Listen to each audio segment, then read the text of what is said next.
Et Alexandra, c'est devenu tellement difficile que ceux qui n'arrivent pas à passer par l'Europe centrale tentent maintenant leur chance beaucoup plus loin par la Russie. C'est incroyable. Une route tout à fait inusitée, Céline. On n'aurait jamais cru que les gens puissent se lancer dans une telle aventure.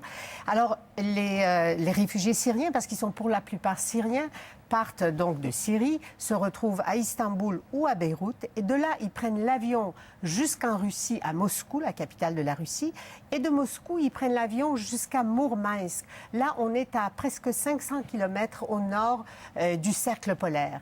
De Mourmansk, ils ont 2 heures à faire en voiture pour se rendre à la frontière norvégienne.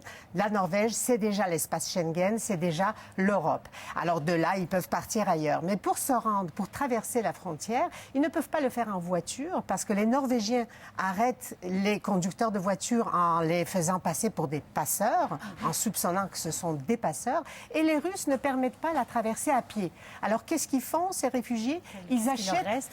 Qu'est-ce qu'il leur reste? Ils achètent des vélos usagés souvent, et traversent la frontière en vélo et abandonnent ces dizaines, ces centaines de vélos de l'autre côté de la frontière. Et c'est une route qui est de plus en plus empruntée. Avec l'hiver qui s'en vient, peut-être que ça va se tarir. Mais pour le moment, le nombre de réfugiés double chaque semaine par cette voie-là. Et au cours des dernières semaines, il y a eu 1600 réfugiés syriens qui sont arrivés par la frontière russo-norvégienne. Des gens qui sont prêts à tout pour arriver en Europe. Absolument. Merci beaucoup, Alexandra. Au plaisir.